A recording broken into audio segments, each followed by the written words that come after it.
העמותה היא עמותה לאורח חיים בחברה הישראלית. אנחנו קבוצה של מתנדבים של נכי צה"ל שעובדים למען הקהילה. העמותה הזאת היא קיימת קרוב ל-20 שנה, ומי שאחראי על העמותה הזאת זה וקנין יוסי, שהוא נכה צה"ל. מה שדחף אותי, הפציעה שלי, אני פצוע ממלחמת יום הכיפורים מ-73, ושכבתי בבית חולים בערך שנה וחצי. הייתי פציעה משולבת, כלומר פיזית, שיתוק, והלום קרב מאוד קשה.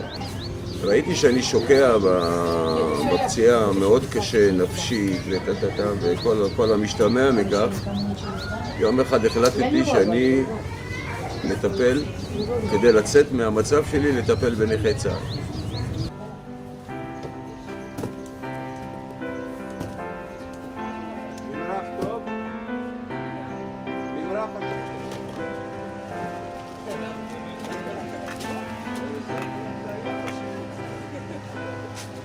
אנחנו אוספים מצרכי מזון, ירקות, כל מיני דברים, כמובן בהתנדבות של אנשים שתורמים לנו, ואנחנו מחלקים את זה לקהילה. עכשיו, העמותה עוזרת גם לנו, בקטע הזה שאנחנו פעילים ועושים משהו עם עצמנו, וגם לתושבים של האזור. תשמע, איזה תעסוקה. אם בן אדם כמוני שנפל באירוע מוחי, אז עוזר לו. לצערנו יש כל כך הרבה במדינה אנשים באמת שמסכנים. לא מזמן דיברו על עמותות שהשר מתנגד לזה, אבל שיבואו לראות את האנשים, איך הם חיים. זאת הבעיה שלנו במדינה. כל אחד בתוך הבית שלו, ברגע שהוא יוצא בחוץ זה אחרת. באים לי פה כל מיני אנשים, עולים חדשים, מבוגרות הרבה, שהם בכלל לא יודעות אפילו ללכת ברחוב. אז הם באים מדי פעם ומקבלים את המוצרים שלהם. ואת רואה ברוך השם אנשים שבן אדם עושה דברים מהלב, הוא מקבל גם הרבה דברים. אני לא סובל את המילה הזאת, נזקקים וכל מיני תוארים כאלה.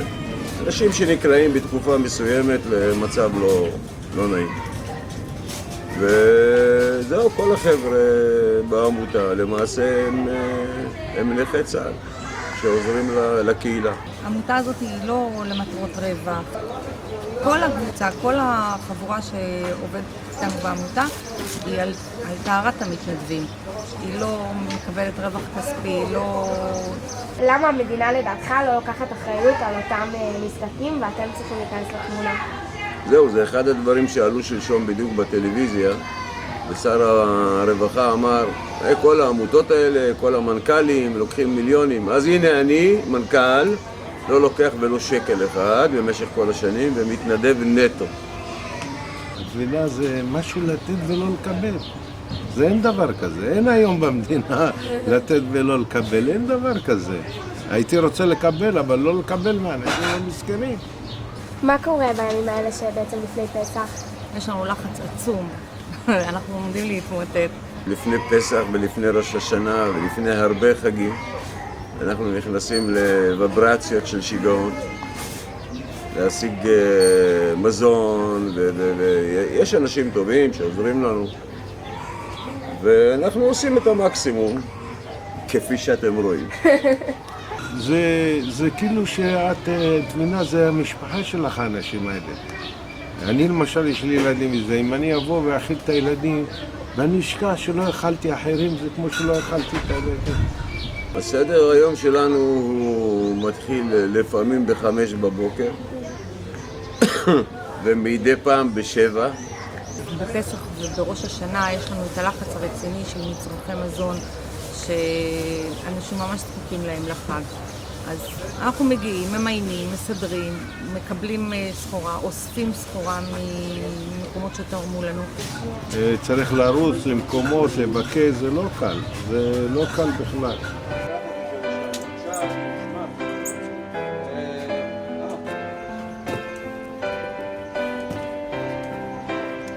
ספר לנו על מקרה הפציעה שלך. לא. למה?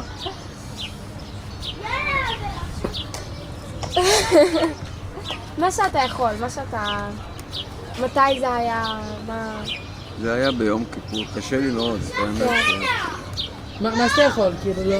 כן, לא בלחץ. נפצעתי במילואים הראשונים שלי, זה היה ביום כיפור ב-73. זה היה בדקה האחרונה, כאילו זה הפגז האחרון שהיה ונפצעתי בו. עברתי את כל הקרבות, את כל המלחמה הזאת. הייתי כמה חודשים טובים ככה ללא הכרה, וכשחזרתי לעצמי קצת רק קיבלתי את הידיעה שאחי נהרג.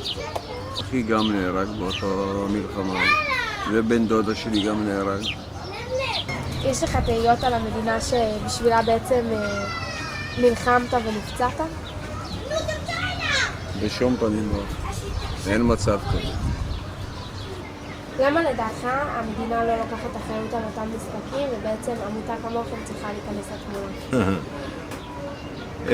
אני יודע ככה שבדרך כלל שמגיעים לממשלה, מה שאומרים לפני זה אחרת, מתי שהוא יושב על הכיסא, נדמה לי שהכיסא משנה לו בטוסיק משהו והוא מדבר אחרת. זה בכלל שונה לגמרי. אולי אם אותו חבר כנסת או שר מגיע לממשלה ויגיד, ייתן 10% ממה שהוא אמר, אני אגיד זה שר בעיניי הכי טוב. אין דבר כזה.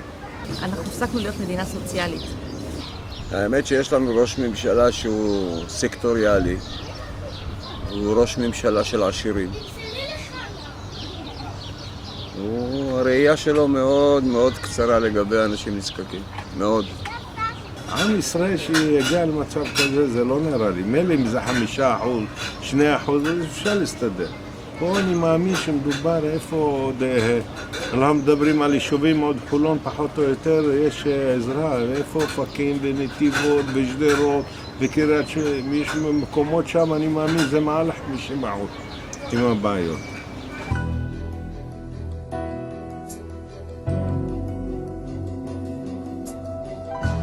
אלה שתורמים זה כל מיני אנשים שיש להם עסקים גדולים ונשאר להם למשל ירקות, למשל דוגמה, אז נשאר להם כמות, זה פחות או יותר, אם הוא ישאיר את זה עוד יומיים, 3 שלו, זה יתקלקל.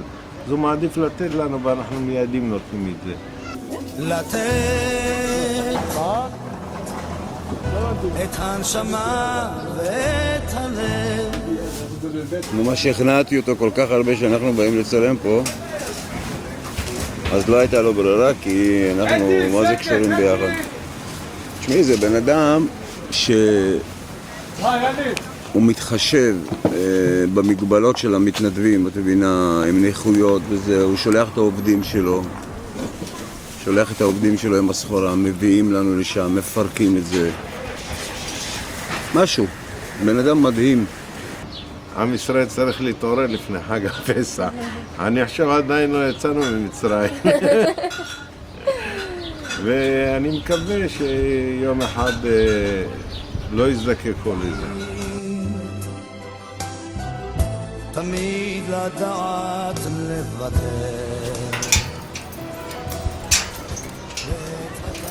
יאללה, מנוחת הלוחם. עכשיו צריך ללכת לישון קצת. לתת את הנשמה ואת הלב, לתת כשאתה אוהב. עוד תלמד לתת